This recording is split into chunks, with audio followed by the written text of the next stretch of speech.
Hi everyone, it's Lisa with Paint and Create. This week I'm getting back into the swing of things. My back is healing, I'm feeling better, still weakness and tingling in my legs, so I'm taking on a small job. It's a laundry room for a previous client, and I'm going to be painting a laundry sink vanity and a shelf and a folding table.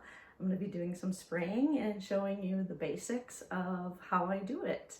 And I really hope to empower some people to give it a try if you've never tried spraying before, especially women, because I know sometimes we get intimidated by things like that. So follow along this week and let me know what you think. By the way, one of my good friends, Michael Crane with Crane Painting, told me that my previous videos I was being too nice and not really being myself. So I have to loosen up a little bit, be myself. And in his honor, I'm wearing this t-shirt that he gave me because that's the way I roll. So I hope you enjoyed the video.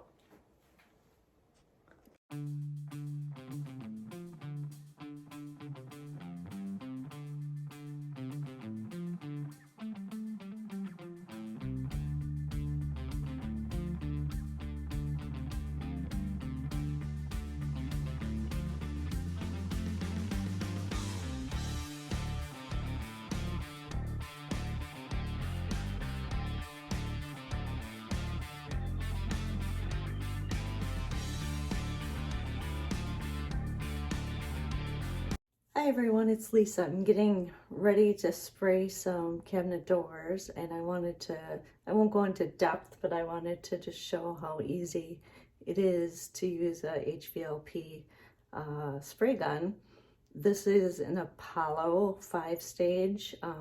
When I started spraying, I used a 3-stage, and it did okay for a while, but then I bumped up to a 5-stage because the 3-stage wasn't quite powerful enough and was overheating, and some of the more professional materials require more atomization and lower temperatures so you don't get bubbles and problems like that. But my goal is to just show specifically women, because I think they're more intimidated to try this, how easy it is to do. So first I'm just going to show how to put together a cup gun. This is a 600 milliliter gun. First, all you do is put the black fan adjustment on, and you want to have a certain pattern, and you can consult your manual, but it's important to make sure that white cap, air gap, is on the right way. So that goes on first, and there's a little hole, and you want to line it up with the 5 o'clock hole on the gun. The next is the air distributor cap. It has a peg in the bottom, and you want to put that peg in that 5 o'clock hole so it runs through both pieces, and you'll feel that it's snug. This black fan adjustment is what lets you turn it either way to create a wider spray pattern or a narrower, so it's pretty simple. This is the fluid nozzle. Today I'm going to use a 1.3. So you'll learn there's set numbers. Your needle and your nozzle have to be the same number, and you use it according to the specs of the paint that you're using. Usually they'll tell you what number needle, and as long as you're pretty close, you should have good results, and you can kind of play with it yourself. So you want to just twist that in kind of as far as it'll go by hand, and then your gun will come with a wrench tool.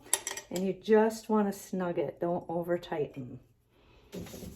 The next thing is the needle. Again, this is a 1.3 needle that comes right in the back. Just push it right in. Then you have the needle spring and adjustment screw. This is going to be the adjustment to allow how much fluid you want coming through your gun. Clockwise, if you go all the way, you won't get any fluid.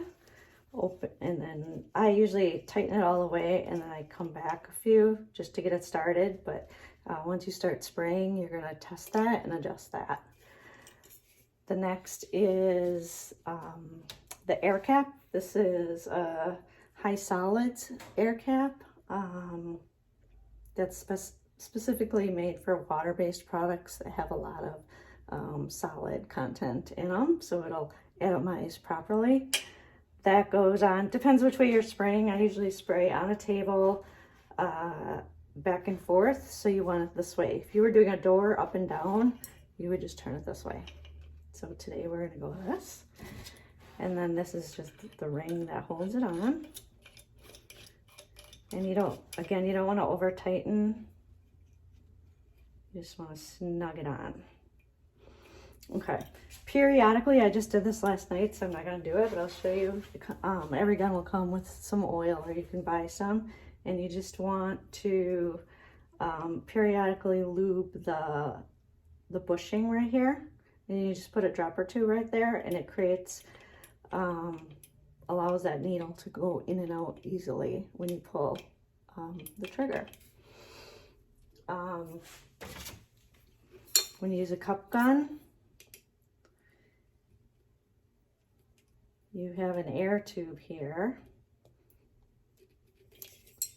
and it has this valve.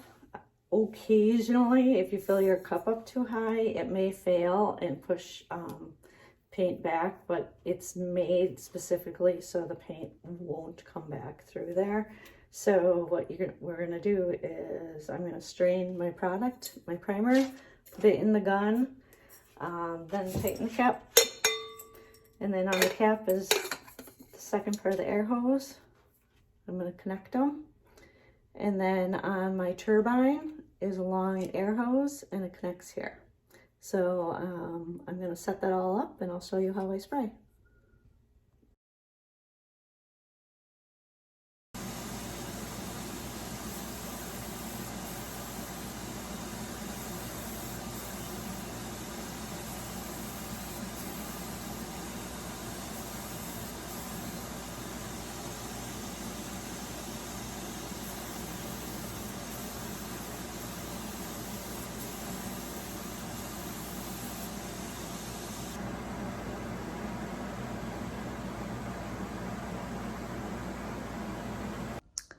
So I wanted to tell you a little bit about my booth that we made.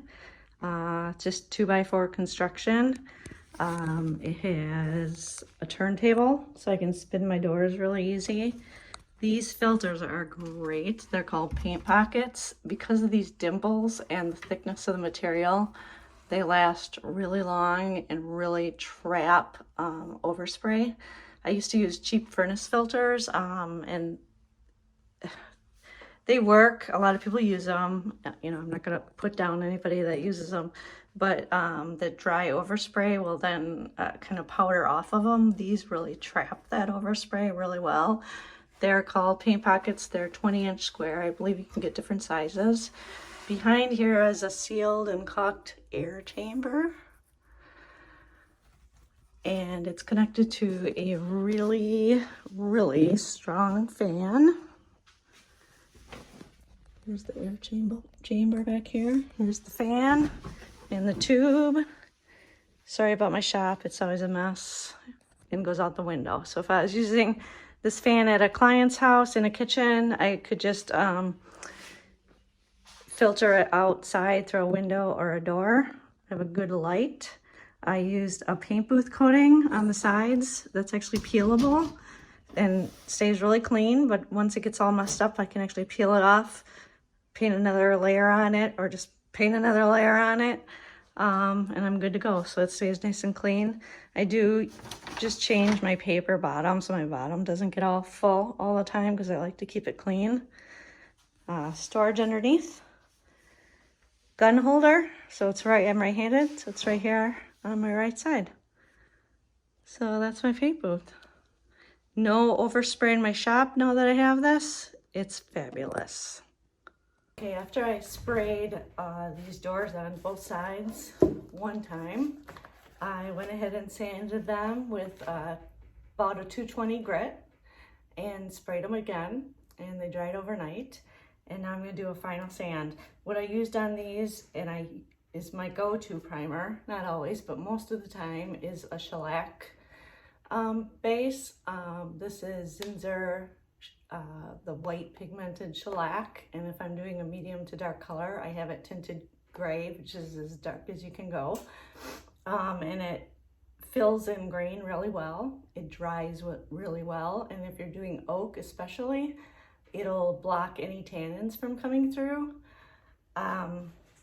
So this is now 2 coats on both sides, and right before you spray, you don't want to do it like the night before, you want to do it right before you spray. We're going to sand again. And the beauty of this product, not only because it sticks really well, bonds really well to your doors, dries fast, is that it sands like powder. So you're going to get an incredibly smooth finish. But always sand in between every coat.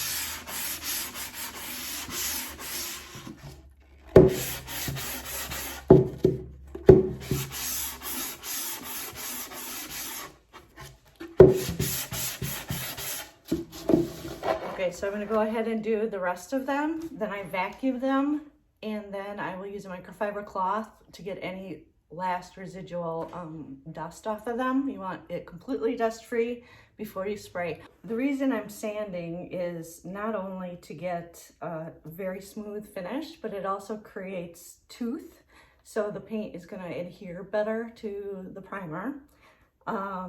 One thing I forgot to mention was when these were bare wood, they were recently milled in very perfect square tight edges.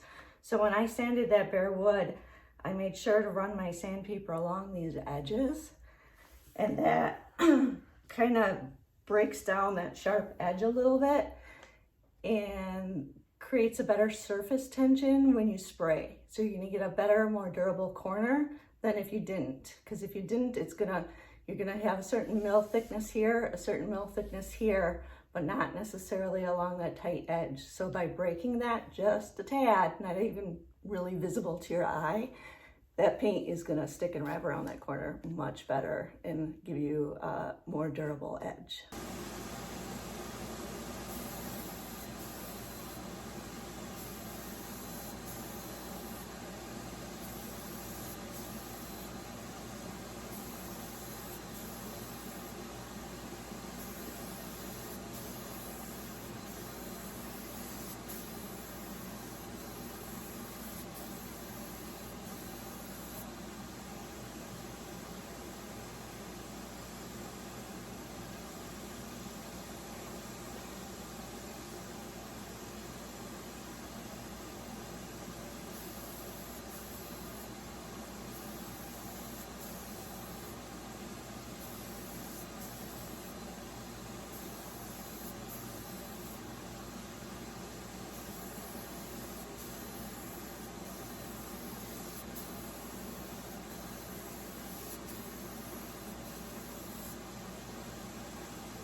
Okay, my first coat of water-based polyurethane is dry. Usually my go-to is Malacy. It's an Italian-made product. I find that it's more durable than the US-made products. The resins are a little more durable. It dries in about 30 minutes, and I can then sand and put the next coat on. What I like to sand with are these maroon Scotch-Brite pads made by 3M. The number is 7447. You can buy them in bulk, and I cut each pad into 3. So you can sand this. It's not going to leave any little marks that'll show through the next layer. It's comparable to about a 320 grit, but I really like these. One thing I forgot to mention when I was showing you my spray table is some people like a downdraft, and they say, Lisa, why don't you use a downdraft table? Why didn't you set up your fan underneath? And the reason is because I used one in a class one time, and when you're spraying cabinet doors specifically, I found that it's pulling that spray down and underneath. And if you're using a turntable, which you need to use to turn, it'll wrap around the back. By using the back draft that I have set up, I get this amazing finish and no wraparound whatsoever on the back. So that's why I like the back draft versus the down draft. So I'll just quickly show you about how much pressure and how quickly I can sand these. I mean, these are almost perfect, but this will take out any little, if a little hair or a piece of dust gets in the way, or a little fleck of something, it'll sand it right out. So we're just smoothing it off, creating tooth.